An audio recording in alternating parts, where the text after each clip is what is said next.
Whether or not to give games a review score is part of a long and grueling discussion the gaming community is, and should be having, as a whole. The byproduct of the Western education system is a knee-jerk reaction to read review scores as a mark, a percentage out of 100 that underlies unattainable perfection. Of course, as we all know, that's just not a rubric that can be applied to arts and entertainment, because the very nature of the criticism that surrounds them is subjective. The trouble with this dichotomy is long and nuanced, but suffice to say that businesses, artists, and consumers have a long way to go before reconciling the issue. So why does this matter? Well, it matters because we're a website that prizes critical thinking, and we've chosen to stick a bunch of arbitrary stars underneath our critiques to designate value. And here's why. Creating a canon for video games is important. It's important for future developers, and it's important for critical thinkers alike. Review scores allow the community at large to siphon through opinions to help them understand what was culturally significant at any given time, and also what was not.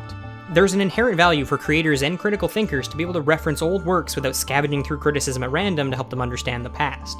Take filmmaking.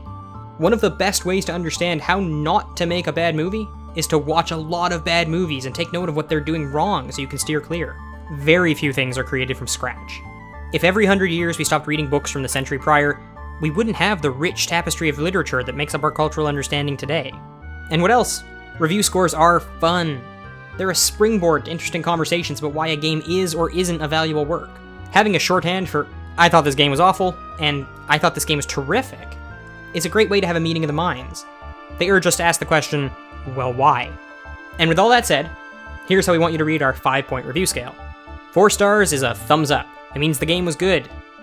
2 stars is a thumbs down. It means that we didn't like it. 3 stars, obviously, is in between. It means that we liked the game, but we wouldn't feel robbed without it. A 1-star review is for a game that we thought was plain bad, and a 5-star review is for a game that we thought was special or significant. These are intentionally very, very simple distinctions.